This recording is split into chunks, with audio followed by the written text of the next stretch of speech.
नमस्कार. आज मी एक माझा स्वतःचं केलेलं संशोधन म्हणा, रिसर्च म्हणा, मी तो आज तुम्हाला सांगण्याचा प्रयत्न करणार आहे. आता असं आहे की आपण एक कालपुरुषाची जर कुंडली घेतली, म्हणजे पण मेष राशीने सुरू होणारी जी कुंडली असते तिला आपण कालपुरुषाची कुंडली म्हणतो.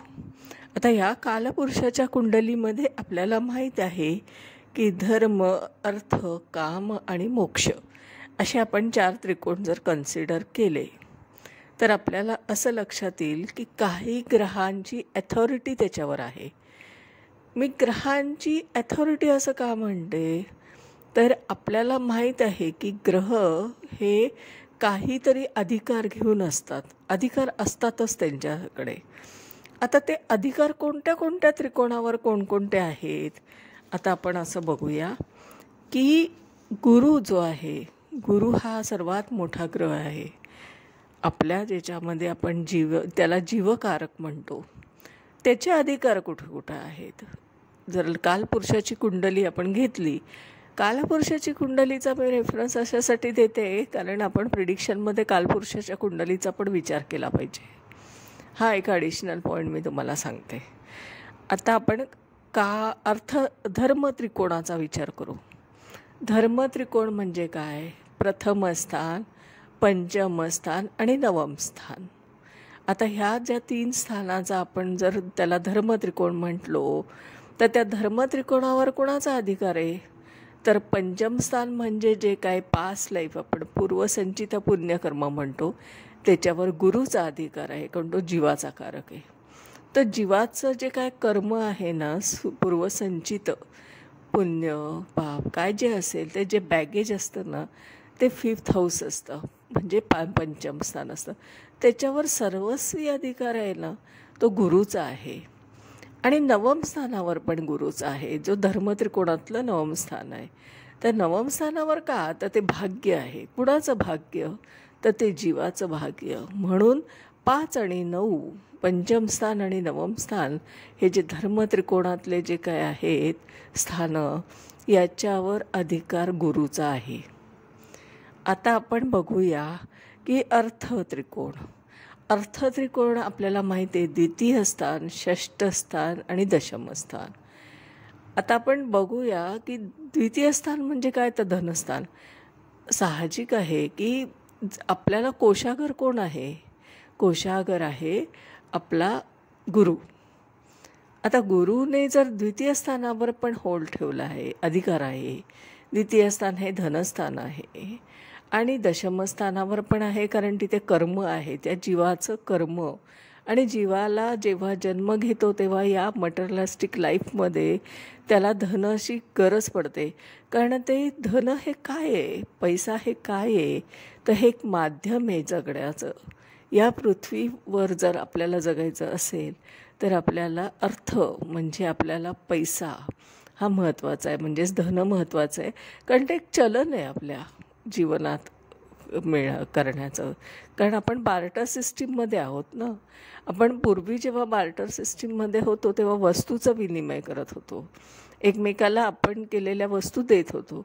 पण आता आपल्याला वस्तू घ्यायची असेल तर पैशाचा आपल्याला वापर करावा लागतो. म्हणजे ते एक माध्यम आहे आणि ते धनस्थान आहे. म्हणून तिथे गुरुचा अधिकार आहे. आणि कर्म कोण करत असतं? तर तो जीव करत असतो. तो जीवाचा कारक आहे, म्हणून तो कर्म करत असतो. म्हणून दशमस्थानावर त्याचा अधिकार आहे. हे सगळं तुम्ही मांडून बघा. एक कालपुरुषाची कुंडली घ्या आणि मी तुम्हाला ते समजून सांगते, ते तुम्ही मांडून बघा.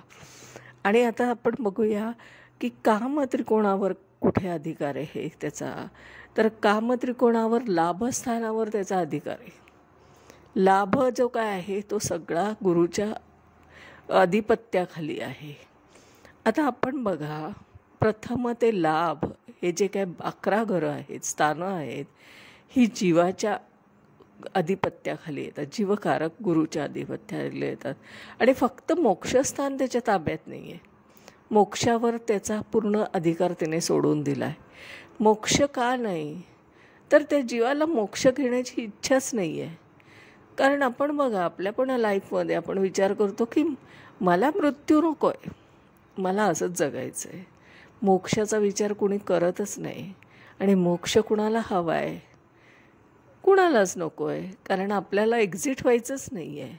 आपल्याला जे काय आहे ते ह्या सगळ्या ज्या काय मटेरियलिस्टिक लाईफमध्ये तो आनंद घेण्यासाठी हा जीव येतो, ते भोग भोगण्यासाठी येतो आणि म्हणून तो भोग आणि उपभोग दोन्ही भोगत असतो.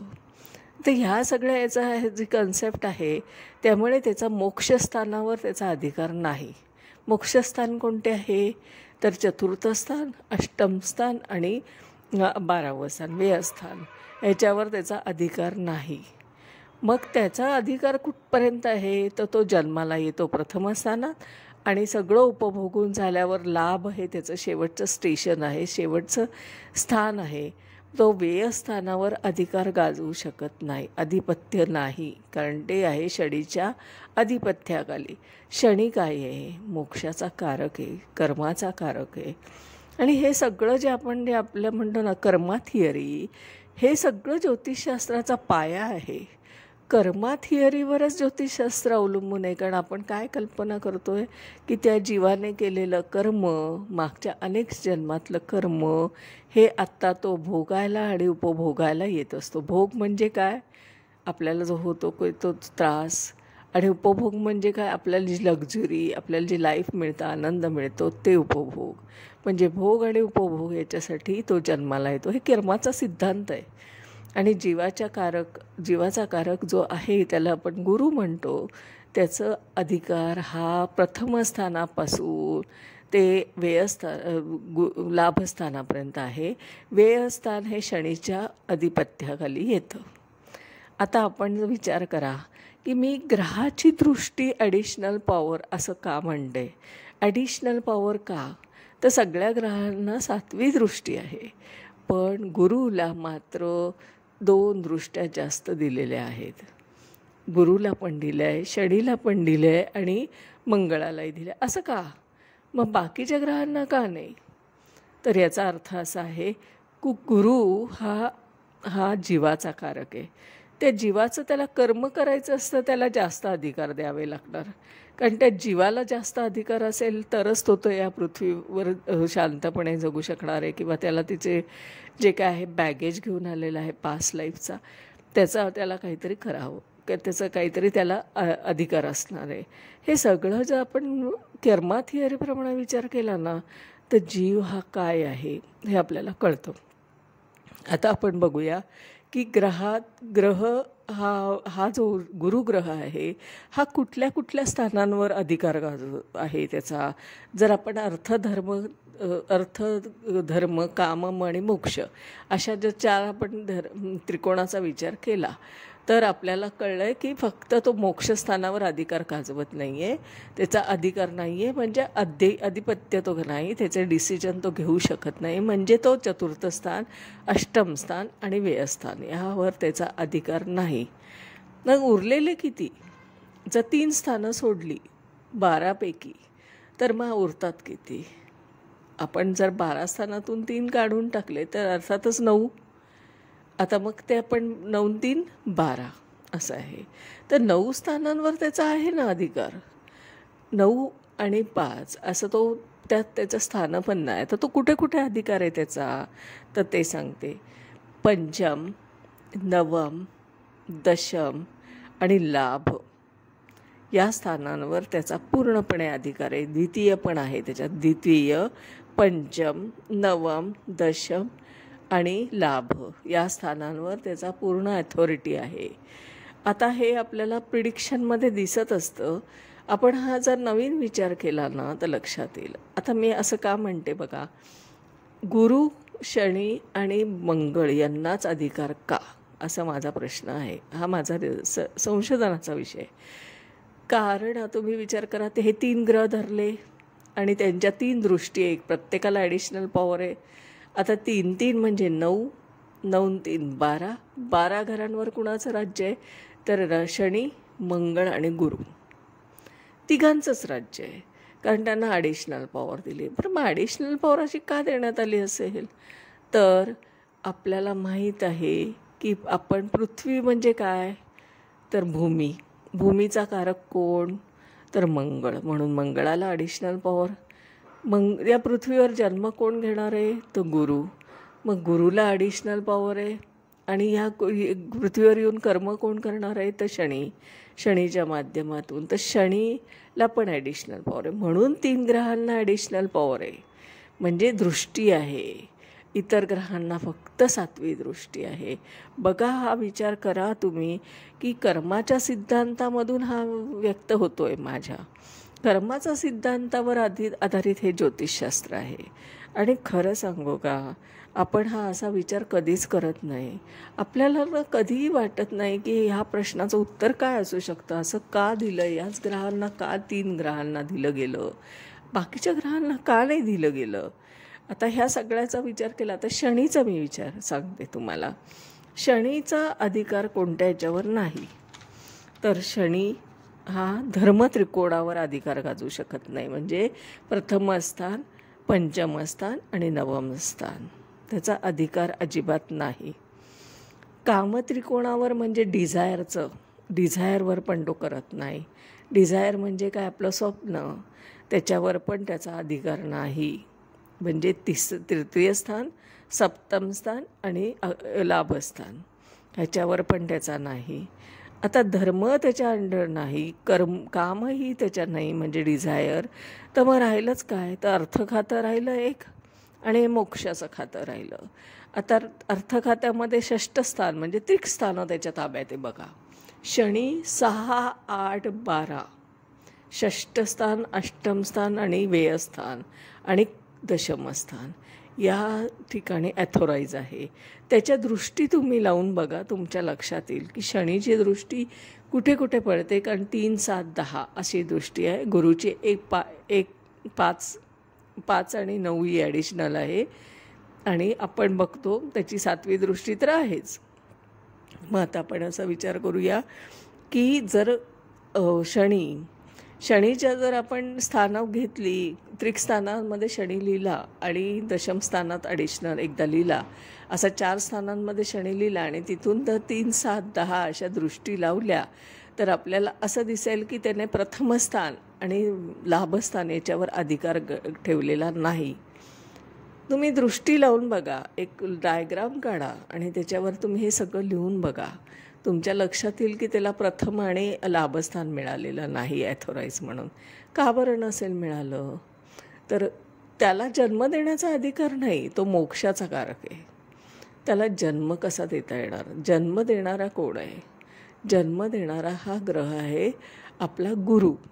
आणि तो गुरु जीवाचा कारक आहे. तो लाभस्थानापर्यंत प्रवास करत असतो आणि लाभस्थानामध्ये आल्यानंतर मोक्षाकडे जाण्याचा जो व्ययस्थान आहे त्याच्यावर शनीचा अधिकार आहे. म्हणून 2 गोष्टी म्हणजे जन्म घेणं आणि त्याचा उपभोगाचा शेवटचं स्टेशन म्हणजे आपलं लाभस्थान हे शनीच्या अधिपत्याखाली येत नाही.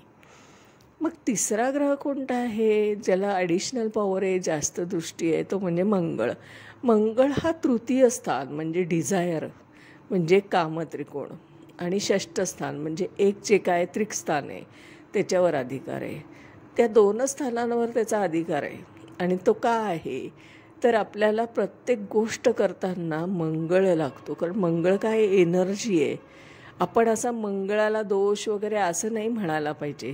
कारण दोष कुठे असू शकतो? ग्रहांना दोष कसा असू शकतो? हा जर विचार आपण केला तर हा ग्रहदोष आला कुठून? ग्रहदोष नसतो.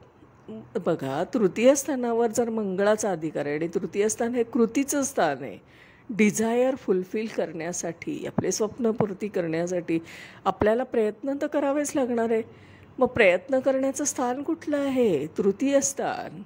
आणि त्या तृतीय स्थानावर मंगळाचा अधिकार आहे. कारण तो पृथ्वीवर आलेला आहे, त्याला कर्म करावंच लागणार आहे. कारण त्याचं स्वप्न आहे, मला हे असं जगायचं आहे, मला हे मिळालं पाहिजे. तर त्याच्यासाठी त्याची चाललेली धडपड असते त्या जीवाची. आणि ती तृतीय स्थानात आपण म्हणून मंगळाचा अधिकार आहे. आणि 6ष्ठ स्थानात आहे. 6ष्ठ स्थान हे काय आहे? त्रिकस्थान आहे.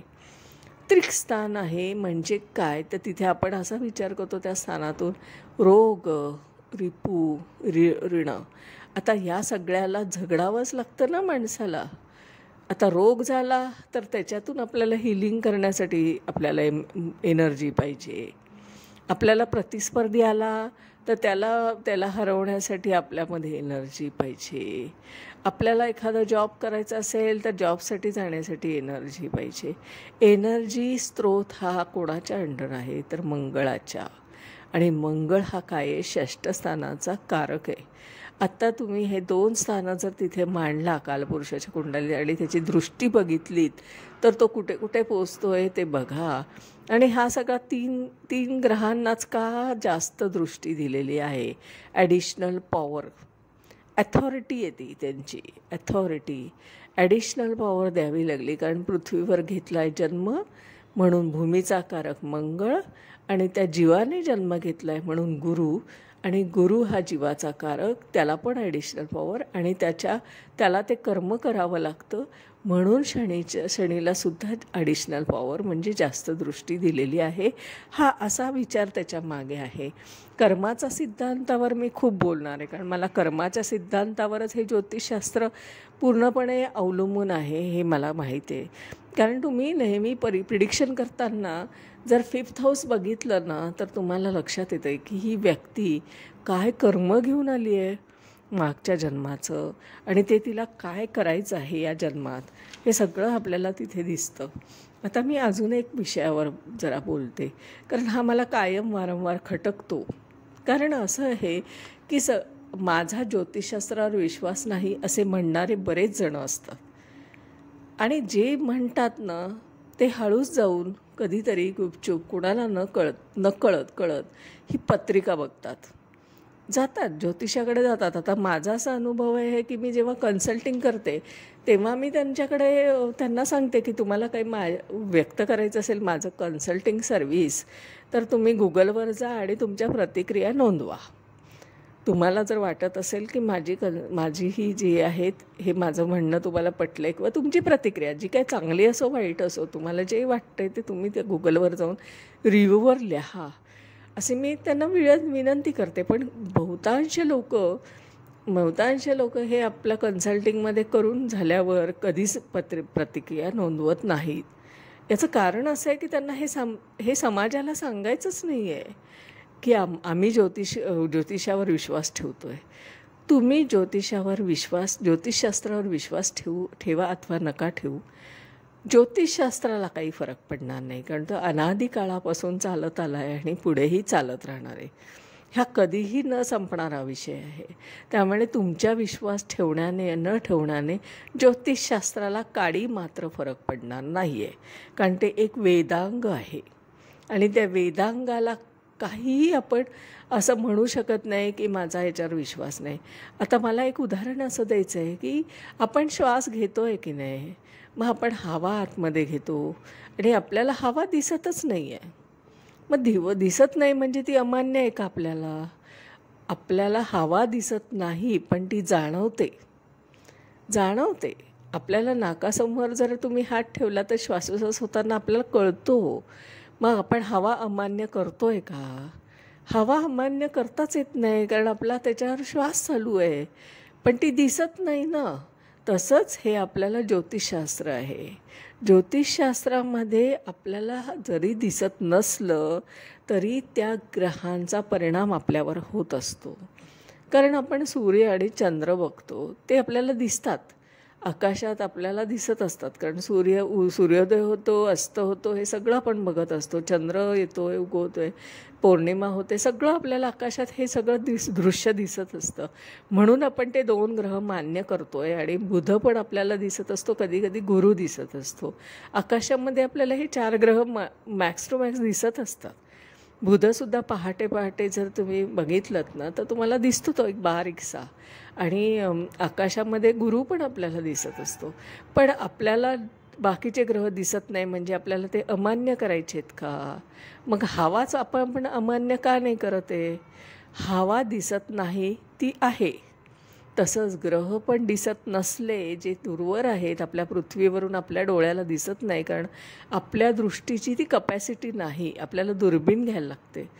पण ते आपल्या शरीरावर, आपल्या मानवी जीवनावर 100% परिणाम करतात. हवा परिणाम करते तर ग्रह नाही का करणार? सूर्य आणि चंद्र जर करताय, सूर्याच्या उष्णतेने आपण कधी AC मध्ये बसतो, त्याने थोडासा त्याची उष्णता वाढवली की आपण AC पकडतो, एसीच ऑन करतो आणि आपण त्याने थोडीशी त्याची उष्णता कमी केली तर आपण स्वेटर घालतो. हे जे काही ग्रहांचा परिणाम होतो आहे ना आपल्यावर, हे सिद्ध नाही का? सूर्याचंच आपल्याला दिसतं आहे एवढं सिद्ध होतं आहे. पृथ्वीवर त्याचा परिणाम किती आहे आज तर पृथ्वीवर जे काय सगळं अन्नधान्य उगवतं आहे, जीव जो जगतो आहे तो सगळा सूर्याच्या मुळे जगतो आहे. सूर्य नसता तर पृथ्वी काय असती? हा जर विचार केला तर सूर्य दिसतो म्हणून मान्य करायचा का? उद्या तो दिसला नाही म्हणून अमान्य करणार का तुम्ही? असं नसतं. ग्रहाच्या अधीन आपण आहोत, ग्रह आपल्या अधीन नाही. मानवी जीवन हे ग्रहाच्या अधीन आहे. ते दिसतात अथवा न दिसतात त्याचा फरक पडत नाही. जशी हवा आहे तसे ग्रहांचे पण परिणाम आहेत. हे सिद्ध आहे. आपण मान्य करा अथवा नका करू, ज्योतिषशास्त्राला काही फरक पडणार नाही आहे, कारण ते वेदांग आहे. त्यामुळे तुम्हाला जर वाटत असेल की माझा ज्योतिषशास्त्रावर विश्वास नाही आहे, हो, का नाही ठेवलात? तर तुम्हाला चुकीचं कुठेतरी प्रिडिक्शन ऐकायला मिळालं, चुकीच्या माहिती मिळाल्या, चुकीच्या थिअरी ऐकायला मिळाल्या आणि तुमचा विश्वास उडाला. पण असं नाही आहे. आपल्याला जे कळत नाही आहे ते नाही आहे का? आपल्याला असंख्य शोध अजून लागलेले नाही आहेत. मग ते काय आता कॉस्मॉसमध्ये नाही आहेत का? निसर्गात नाही आहेत का? ज्याचा आपल्याला शोध लागला तो आपण म्हणतो आहे, मान्य करतो आहे. पण अरे असंख्य अजून गूढ गोष्टी अजून अवकाशात आहेत की ज्या आपल्याला मानवाला अजून कळल्याच नाही आहेत. मानवाची इतकी कपॅसिटी नाही आहे. मानवाला फक्त अहंकार झाला आहे की मला खूप सगळं यश आलं आहे. पण एका मिनिटात निसर्ग आपल्याला होत्याचं नव्हतं करतो. हे आपण कोरोनामध्ये सुद्धा बघितलं आहे. कोरोनामध्ये आपण कुठे होतो? आपण पिंजऱ्यात अडकलो होतो. पक्षी आणि ते सगळे बाहेर उडत होते. त्यावेळेस ते म्हणत होते की बघ मानवा, तू आम्हाला पिंजऱ्यात कोंडतोस, टाकतोस, आज आम्ही तुला टाकलं आहे. ते मुक्तपणे फिरत होते. त्यांना ना मास्क लावावा लागत होता ना काही लावावं लागत होतं. ते मुक्त आकाशात फिरत होते. मग याचा विचार करा की आपण जे मानवी जीवन आहे हे आपण फक्त मान्य अमान्य, मला हे पटत नाही, मला ते पटत नाही, पटण्याने काही ज्योतिषशास्त्राला खूप फरक पडत नाही आहे. तुम्हाला पत्रिकेवर विश्वास असू द्या किंवा नसू द्या, ज्योतिषशास्त्राला काय फरक पडणार आहे? ज्योतिषशास्त्र हे ज्योतिषशास्त्र आहे, ते वेदांग आहे, ते अनादिकालापासून चालत आलं आणि पुढेही चालत राहणार आहे. विश्वास ठेवा अथवा नका ठेवू, हा तुमचा प्रश्न. पण मला एवढंच सांगायचं आहे की अशा गोष्टी आहे ना की ह्या विचार केला पाहिजे. नुसतं आपण पुस्तकी ज्ञान घेऊन बसलो आहे ना, त्याच्यातून जरा बाहेर या. ज्योतिषशास्त्र हे काय आहे? पुस्तकात अडकलेलं, थिअरीत अडकलं आहे सध्या, आणि म्हणून ते इतकं गूढ स्वरूपात आपल्याला दिसतं आहे. पण ते तसं नाही आहे. आपण ते थिअरी खूप मोठ्या प्रमाणात घेतली आहे, ॲडॉप्ट केलेली आहे, आणि त्याच्यामुळे आपल्याला ते ज्योतिषशास्त्र कळेनासं झालं आहे. आणि ते खरं सांगू का, तर ते अनुभवास येतच नाही आहे जे काय तुम्ही थिअरीत ठेवलं आहे. थिअरीमध्ये किती गोष्टी अनुभवास येतात. जरा मी त्याच्यावरच बोलते आता हल्ली, कारण माझा अवेकनिंग ॲस्ट्रॉलॉजी असा विषय आहे आता. कारण मला माहीत आहे की ज्योतिषशास्त्रामधले किती पार्ट्स आपल्याला अभ्यास न केला तरी चालू शकणार आहे आणि किती लागणार आहे. आणि जर आपण तेवढा सीड फॉर्ममध्ये जर हे ज्योतिष आपण शिकायला सुरुवात केली तर आपल्याला नक्की प्रिडिक्शन येतं. आणि तेच सीड फॉर्ममधलं जे काय आहे, जे बीज स्वरूपातलं काय ज्योतिषशास्त्र आहे, हे मी 3 दिवसात तुम्हाला प्रॅक्टिकल विथ थिअरी शिकवत असते. विचार करा, 6 महिन्याचा जो काय कोर्स असतो तो 3 दिवसात तुमच्यासमोर सीड फॉर्ममध्ये with theory, practical with theory अशा पद्धतीने जर मी शिकवत असेल तर मी तो 17 वर्षाचा रिसर्च काय केला असेल याची तुम्हाला कल्पना येईल. इतक्या मायक्रो लेवलवर मी तो नेलेला आहे, इतका सूक्ष्म स्वरूपात मी तो नेला आहे. आणि तो जर तुम्हाला अनुभवायचा असेल तर तुम्ही माझ्या ऑनलाईन क्लासला जरूर ॲडमिशन घ्या. 3च दिवसाचा असतो. 2 तास तुमचे, म्हणजे घड्याळी 6 तास तुम्हाला इन्व्हेस्ट करायचे आहेत फक्त. पण तुम्हाला एक वेगळा फॉर्म्युला त्याच्यातून शिकायला मिळेल आणि त्याच्यातून तुम्हाला प्रिडिक्शन करता येईल. आता माझ्याकडे जे काही विद्यार्थी काही शिकलेत, काहींनी प्रतिक्रिया व्यक्त केली, काहींनी केली नाही. कारण काहींना हे आम्ही यांच्याकडे शिकलो हे मान्य करायचं नाही किंवा जगाला ते सांगण्याचा प्रयत्न करायचा नाही आहे.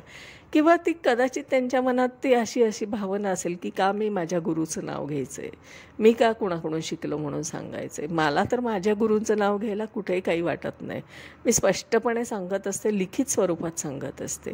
कारण शेवटी गुरु हा गुरु आहे. काहीतरी आपण त्याच्याकडून घेतलं आहे, ते आपल्याला अमान्य करता येत नाही. त्यामुळे गुरुचं स्थान हे गुरुचं स्थानच असतं आपल्या ह्याच्यात. आईसुद्धा गुरु असते, बरोबर आहे ना. मग आपण ती अमान्य करतो का? आई जर आपल्याला संस्कार करते तसा आपला गुरु पण आपल्यावर काहीतरी ज्योतिष संस्कार करत असतो. तर ते आपण उघडपणे बोलूच शकत नाही, कारण आपल्याला हे मान्य नाही करायचं की ह्या व्यक्तीकडून मी हे ज्योतिषाचं ज्ञान घेतलं आहे. सांगू शकतात ना, सांगण्याने काही फरक पडणार आहे का? काही फरक पडत नाही आहे. त्याच्यामुळे असं माझं म्हणणं आहे की तुम्ही चला माझ्या ऑनलाईन क्लासला 3 दिवसाचा जो काय क्लास आहे त्याच्यात तुम्ही ॲडमिशन घेऊ शकता. मी माझा रिसर्चच तिथे तुम्हाला सांगत असते आणि त्याच्यामध्ये विंशोत्तरी दशा नसते. आपण त्याच्यामध्ये कशा वेगळ्या पद्धतीने प्रिडिक्शनचं टेक्निक डेव्हलप केलं आहे ते शिकवत असते आणि ते लाईव्ह कुंडलीवर तुम्ही तुमची स्वतःची जन्मकुंडली घेऊन या, मी त्याच्यावर शिकवते. तुम्ही कोणाची आणा, मी त्याच्यावर शिकवते. मी पुस्तकातल्या कुंडल्या घेऊन शिकवत नाही. मला त्याच्यात 1% इंटरेस्ट अजिबात नाही, कारण मला पुस्तकातल्या कुठल्या याचा अनुभवच आलेला नाही. पुस्तकातल्या कुंडल्या घेऊन मी कुठलीच कन्सल्टिंग करू शकली नाही. हे खरं त्रिवार सत्य आहे. आणि म्हणून माझ्याकडे प्रिडिक्शनचे क्लास हे लाईव्ह आहेत. तुम्ही जी कुंडली आणाल त्याच्यावर मी प्रिडिक्शन शिकवणार आणि हे तुम्हाला सगळं टेक्निक फलित तंत्र मी शिकवणार. आणि माझं कन्सल्टिंग पण आहे स्वतःचं. आता कन्सल्टिंग म्हणजे काय, तर माझं स्वतः मी एक तुमच्याकडून बर्थ डिटेल घेत असते, जन्मतारीख, जन्मवेळ आणि जन्मठिकाण, आणि त्याच्यावर तुमचे काही प्रश्न असेल तर असू देत, नसले तरी मी जनरल प्रिडिक्शन करत असते आणि मग ते तुम्हाला मी कन्सल्टिंगच्या स्वरूपात सांगत असते. म्हणजे आपण फोनवर प्रत्यक्ष बोलत असतो आणि 1 ते 1.5-2 तास आपली चर्चा चालू असते डीपली. जे काय तुम्हाला प्रश्न असतील ते तुम्ही ते जे काय सांगितले असतील ते पण, आणि जे काय तुम्हाला वेळेवर आठवत असतील ते पण, असे फॉलोअप घेत असतो आपण. अशा पद्धतीने कन्सल्टिंग पण आहे. म्हणजे कुंडली विश्लेषण करून ज्योतिष मार्गदर्शन असं आपण म्हणूया त्याला मराठीत. आणि हे सगळं आहे. आता माझी फी फक्त 500 रुपये आहे कन्सल्टिंगची. त्याच्यामुळे तुम्ही त्याचा आनंद घेऊ शकता, कारण त्याच्यावर 1ही रुपया खर्च येत नाही. आता माझं नाव काय आहे ते माझी ओळख सांगते. माझं नाव आहे सौ मनीषा प्रदीप चव्हाण. मी आदित्य गार्डन सिटीमध्ये वारजे इथे राहते. माझा मोबाईल नंबर आहे 9763787646. परत एकदा सांगते, 9763787646. आपण या नंबरवर कॉन्टॅक्ट करू शकता, व्हॉट्सॲप करू शकता आणि माझ्याशी संपर्क करू शकता. आजच्या दिवसात हा विषय मी इथेच थांबवते. उद्या आपण बऱ्याच गोष्टीमध्ये कर्माची थिअरी हा जो विषय आहे ना, जो ज्योतिषशास्त्र त्याच्यावरच खूप बेतलेलं आहे. कारण रिबर्थ पण आहे. आपल्याला काय आहे ना, की आपल्याला फक्त काहीही मान्यच करायचं नाही आहे, पण जे आहे ते आहे. तुम्ही करा अथवा नका करू. तर असे काही विषय